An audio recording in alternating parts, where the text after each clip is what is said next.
Does the softball team have enough to make the MAC playoffs for the second straight year? And what went wrong with the men's lacrosse team this season? Plus, our analysts give us their male and female athlete of the year plus coach of the year. Stick with us. This is Bobcat Breakdown.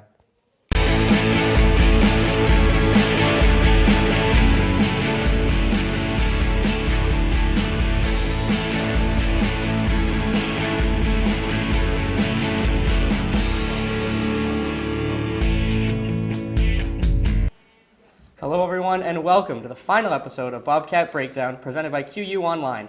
Finish your degree early with online summer courses. I'm joined by some of Q30 and QBSN's best in Andrew Badillo and Connor Fortier. Gentlemen, how are we doing tonight? Relatively speaking, Q30 and QBSN's best. But no, I'm doing good. All right, we have a lot to get to, so let's not waste any more time. Let's start with the women's golf team.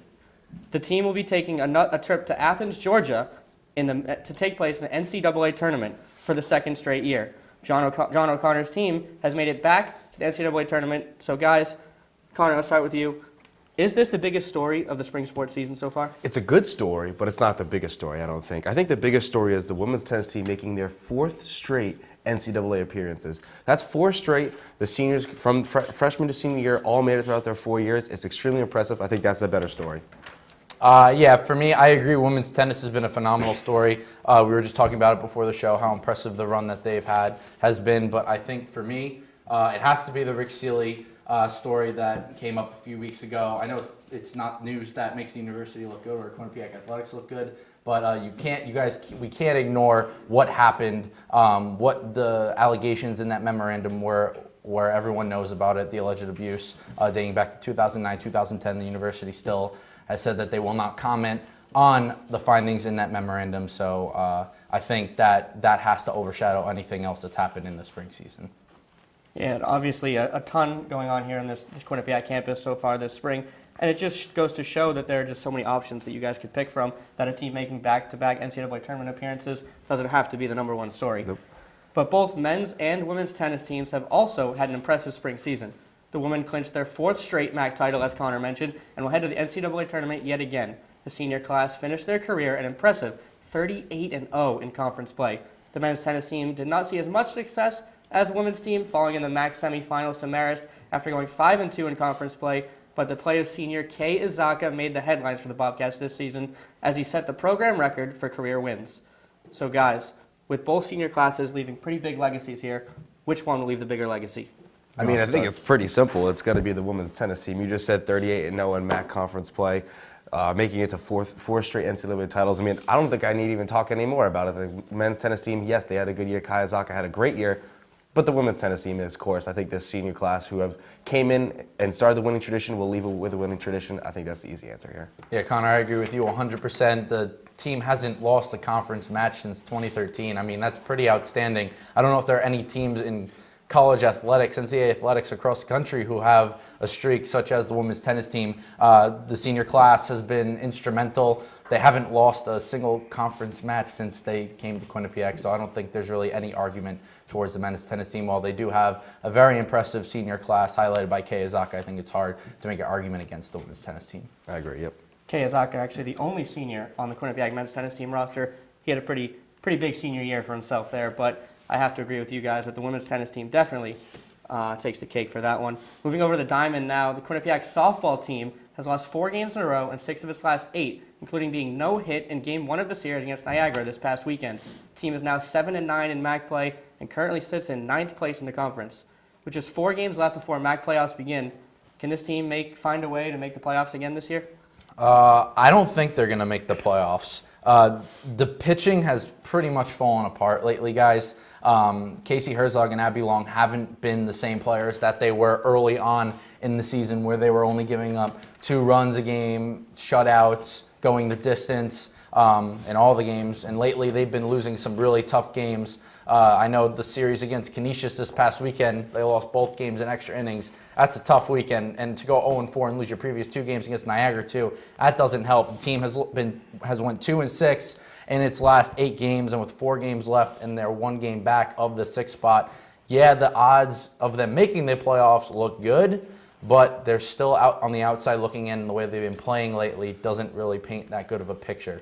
I agree with you, Andrew, but I'm going to play devil's advocate here. If Abby Long and Casey Herzog can get hot like we think they can, I think their chances are a little bit greater. Yes, the remaining doubleheaders against Fairfield and Manhattan aren't exactly gimmies, but if those two can put together solid performances and just get a little bit of run support, like you said, the chances are still there, and I think the chances could turn more in their favor if those two do turn it on and pitch like we know they can pitch.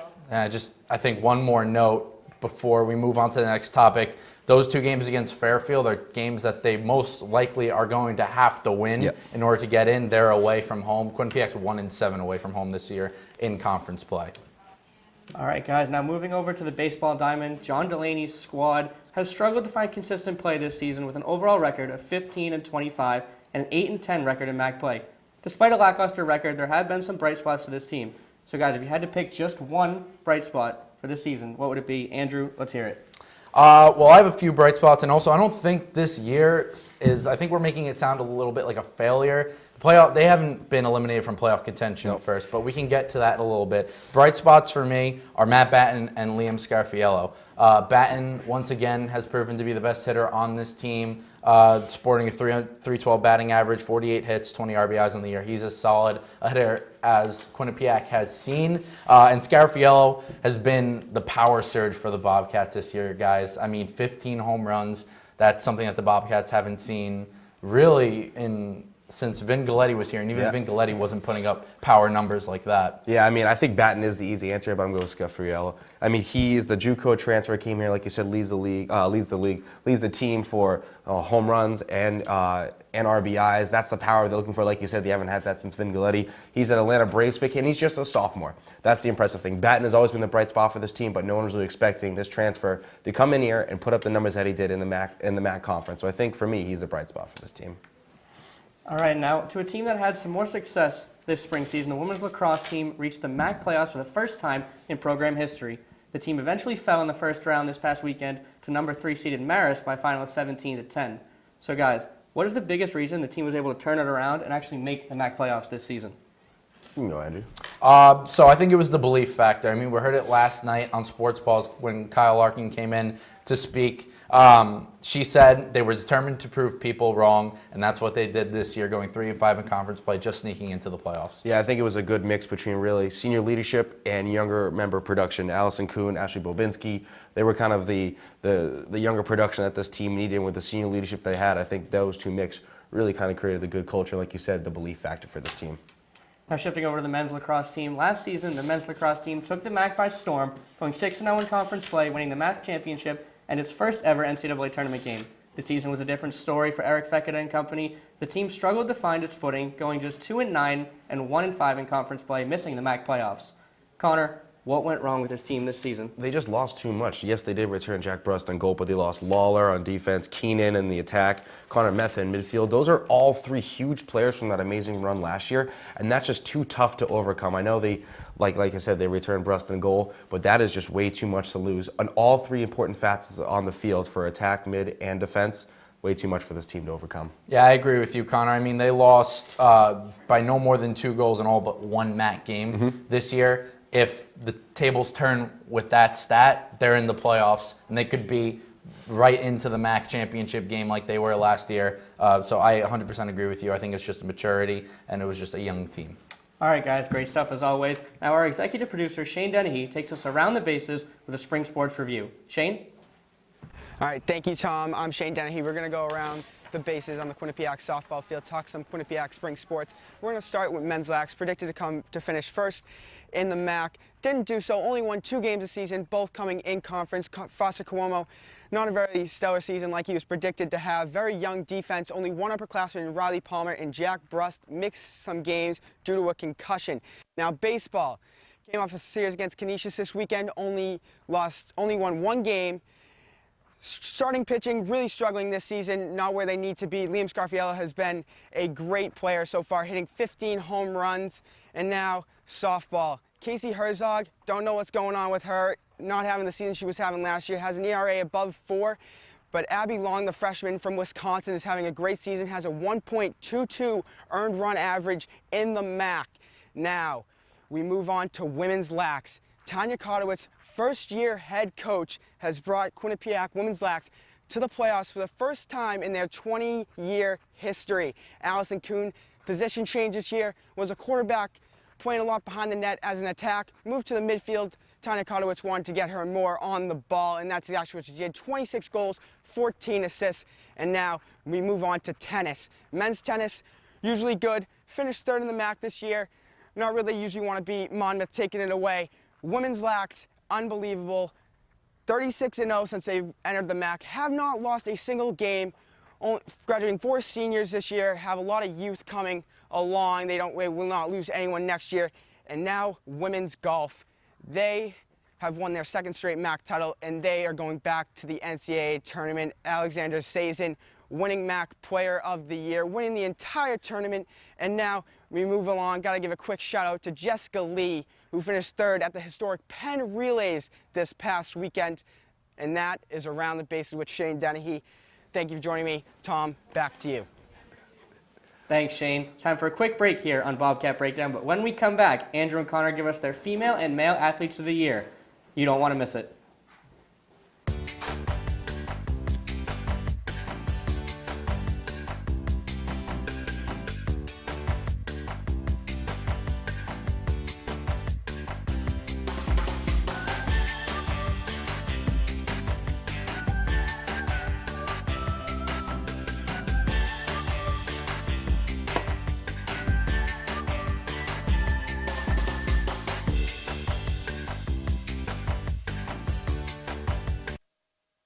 Coming up on Bobcat Breakdown. Coming up on Bobcat Breakdown. Welcome into Studio 125. So what? If you score 40 points in a basketball game, we all know you play Quinnipiac intramurals. We all know you love to shoot the rock. Well, if you think that's the most ridiculous thing you've ever heard, what I'm about to say, I guess, is going to be pretty ridiculous in your book. But I'm going to say yes, there is a controversy. Line, getting ready to punch the ball as it lands right in front of another Monmouth player. Coming up on #that.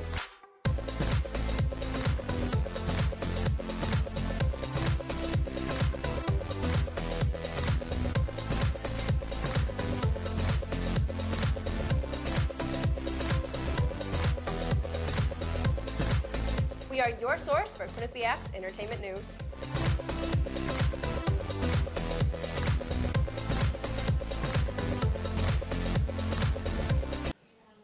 Welcome back to Bobcat Breakdown, presented by QU Online. Finish your degree early with online summer courses. Now, guys, it's been quite the year for female athletes here on the Quinnipiac campus. Women's rugby team won its 2nd straight national championship. Women's tennis team, women's golf, and women's basketball all making the NCAA tournament. With so much success, if you guys had to pick just one female athlete for your female athlete of the year, who do you have? Connor, let's hear it. I'm going to have to go with Jen Fay of the women's basketball team. She was the size and she was the strength on this team. If she got hot down low, she was basically unstoppable in the MAC. And then we saw that in the NCAA tournament. She was in foul trouble in that Miami game, and we saw how quickly that game changed because she was out. Yes, that is a deep team. They run the Gold Rush, but it's really her. You know, she was averaging 47% from the field this year. You know, she averaged the most points in the team per game. I mean, just the statistical, yes, you could tell she's the best player, but if you just watch this team, you know for a fact that she is absolutely the best player, and I think, in my opinion, the best female athlete on this campus this year. Well, Connor, it's certainly easy to pick one player from the women's basketball team. They were probably the best team on campus this year. However, I'm going to go with Jessica Lee of the women's outdoor track team, the junior. She had a phenomenal weekend at the Penn Relays this past weekend, placing in 3rd in the 100-meter hurdles with a time of 13.56. And guys, she was the first ever Bobcat to advance to the Penn Relay Finals. She went up against 5 of the top 50 hurdlers in the country, and actually she ran less than a second. I know track's a game of milliseconds, but she ran less than a second slower than Nia Ali, who won the silver medal at the Olympics. Not bad. Not bad, not too I shabby. can't argue with that one. Some pretty impressive stuff clearly there, guys. But one of the best female athletes, as Andrew mentioned, Jessica Lee, is standing outside of the piazza with our own Chris Stacy. Chris? Thanks, guys. And I am standing here live with track and field athlete Jessica Lee. Jessica, thanks for coming on tonight. First question I got for you: after your finish at the Penn Relays, what does it mean to be in such elite company with other runners from major schools like Oregon and Oklahoma? It's such an honor. I never thought starting track that I would ever run against athletes that went to those schools, and to compete against them in one of the most prestigious and longest running track meets means a lot, and it's just an honor to be able to go out there and run with them. You set a record in the 100-meter hurdle. What does that mean for you this season? It's just, for me, the record for the school doesn't mean as much as the record personally, because it has, I keep breaking it, so it's more of like a personal thing but it's also an honor to know that I'm on that record board, and for until someone else comes and breaks it, like my name will always be up there. Do you, every time you go out and race, do you try to break your own record? Is that like a goal of yours to go out every time and like try to match the record you get every time? That's always a goal. It's always a goal to go out there and run better than you did the race before. Sometimes it happens, sometimes it doesn't, but when it does, it's always a good feeling to know that you can do it. The MAC championships are right around the corner. You finished second in back-to-back seasons. What is it going to take to get up into first place this year? It's a lot of drive. I haven't set in my mind what I want to do coming into this meet. I don't want to say it, I don't like to jinx it, but I have my eyes set on the prize, and I'm just going to do whatever it takes to get it. Now, you've been named MAC Track Performer of the Week 7 times. How does it feel to be among the best in the conference in the MAC? It's awesome. I never, coming into college, I wasn't even sure if I wanted to run in college, but now that I'm here, it's just something I reach for, and it's a great feeling to know that, I can compete up there, and I am with the best in the conference. All right, thanks for coming on, Jessica. Next up for the women's track and team field is the MAC Championships at Ryder in Lawrenceville, New Jersey. That's all we got for you today. Back to you guys at the desk. Thanks, Chris. Now transitioning from Female Player of the Year to Male Player of the Year. Connor, who's your Male Athlete of the Year here at Quinnipiac? Well, I think it's going to have to be Mikey Dixon from the men's basketball team. He was probably one of the more dynamic wing and guard scorers this team has seen since Zaid Hurst. If you think Zaid Hurst and Umar Shannon, those are members of the basketball team that had great careers, and they played 4 years here. Dixon, unfortunately, transferring from Quinnipiac, but he gave this team a chance to win almost every night. If he got hot, he was the MAC Rookie of the Year, 6-time MAC Rookie of the Week. That's something this team has not seen in quite some time. Like I mentioned, though, transferring to St. John's next season will be a huge loss for this team. But in my opinion, he was the Male Player of the Year. He came out of nowhere. So for my Male Player of the Year, I'm picking Eamon Whalen of the men's soccer team. He had an absolutely phenomenal year. MAC Rookie of the Year, first team All-MAC, 11 goals, 4 of them game-winning goals. He was the most productive striker this program has seen since Graciano Brito, who played in the late 2000s, is actually his assistant coach. Simon Hyde, but you can keep. No, not Simon Hyde, actually. Simon Hyde didn't have 11 goals. Simon Hyde finished with 10. I think his finished with 10. Okay, his but senior year. But if you take one of those players off the team, which team gets affected by more? It didn't matter. The men's basketball team won 10 games. The men's basketball team won 10 games. Mikey Dixon is gone. Peter Kiss is gone. They won 10 games. Eamon Whalen led the team to the MAC championship game. He scored a goal in the playoffs. Mikey Dixon scored how many? Mikey Dixon scored 8 points against Niagara in the MAC tournament, and the Bobcats got bounced. They lost by just about 20 points to Niagara. So, Mikey Dixon had a phenomenal year. MAC Rookie of the Year, 16.5 points per game. That's a phenomenal feat. However, Mikey Dixon didn't really excel on the defensive end. Quinnipiac was the worst defensive team in the MAC, and the old cliche that we always go back to is that defense wins championships. Mikey Dixon did it on the offensive end, but didn't do anything on the defensive end. So you could say the same argument about Eamon Whalen, though. He only had offensive prowess at that point. He was the forward. It's a different sport. You're not expected. The forward isn't expected to go all the way to the other end of the field and play defense. That's why you have 4 defensemen. But I'm just saying, who's the player of the year? Who has the greatest effect on the team? I don't understand how you can't argue against Dixon. If you take away Dixon from that team, yes, they're still a talented young team, but they do not put up as many wins as they did. I think if you take away Whalen, DaCosta has a good defensive system. He has good backs back there. I think it could have been a little closer if you take Eamon Whalen off. If you take Dixon off. You do have to. Connor does raise a good point about the men's soccer team. They did have more talent, but if you take away Mikey Dixon, you don't really know what you're going to get with. If you could get anything else out of the rest of that men's basketball team. But if you take Eamon Whalen out of the equation from Eric DaCosta's team, he still had Chris Yacovides, he still had Connor McCoy, he still had Yeppe Ari, he still had James Doig, he still had Max Rothenbucher, who was injured the 2 of them were injured for a little bit of the season. But there's still good presence in the midfield there.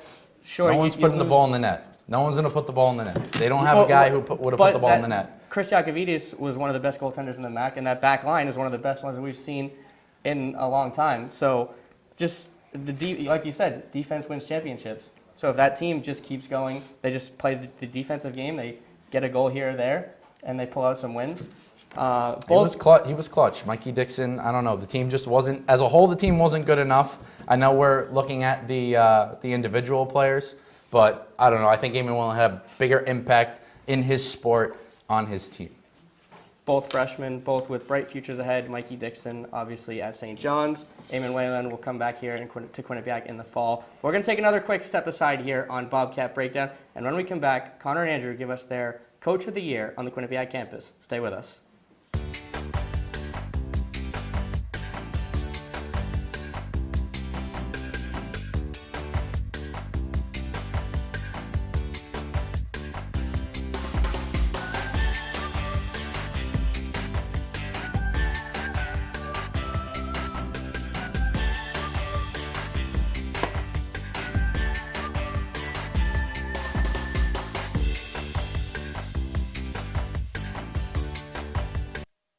All this and more.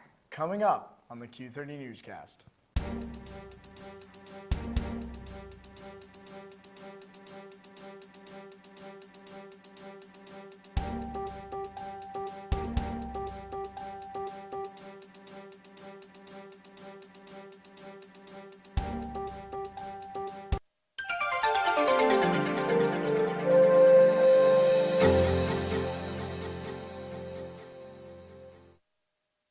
Coming up on Bobcat Breakdown. Coming up on Bobcat Breakdown. And welcome into Studio 125. So what?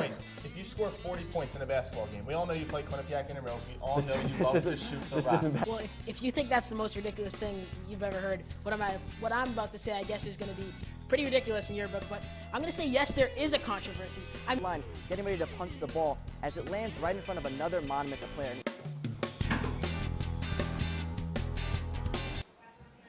Welcome back to Bobcat Breakdown. Guys, we have one final topic here for the night, and that is Coach of the Year. So many teams have seen so much success, and there's some great coaches on this campus. So, Andrew, let's hear it. Who's your Coach of the Year? For me, it's got to be Trisha Fabry, head coach of the women's basketball team. Phenomenal year once again, at least since we've all been here. She's been an outstanding coach running that Gold Rush when she needs to. MAC Coach of the Year this year, Sweet 16 run, as everyone knows, just an unprecedented run for the women's basketball team. Only the second MAC team to ever make it that far. Marist was the other one back in 2007. They played their best basketball in the tournament. She preaches that the word individual does not exist in the game of basketball. Just a phenomenal year. She's just rallies her players around the common goal, and they all play as one team. It's pretty hard to argue against Trisha Fabry, but I'm going to do it with Becky Carlson. She led this women's rugby team to 2 straight national championships. Clearly something she's doing is working there. She always coached the team like they have a chip on their shoulder, and it works. Trisha Fabry, yes, an amazing coach. Yes, she led them to the Sweet 16 run. She's probably one of the more better women's mid-major college basketball coaches in the country. But two straight national championships, I do agree it's 2 different sports, but at the same time, that's still extremely an impressive feat for a coach in a very small school that does not exactly get a lot of respect when it comes to their women's rugby program. She always coaches them, this is what you have to do and this is what you do it, and the team goes out there and they do it every single time they play. All right, now, guys, our very own Maury Hirsch-Gordon got the chance to sit down with Quinnipiac women's basketball coach Trisha Fabry to discuss her team's season and the run to the Sweet 16. Of the many accolades, you've been selected as Bobcat Breakdown's Coach of the Year, so congratulations. Thank you. Thanks, Maury. You're welcome. 6 weeks ago, you walked off the court in Stockton, California, one of just 4 12 seeds to ever be in the Sweet 16.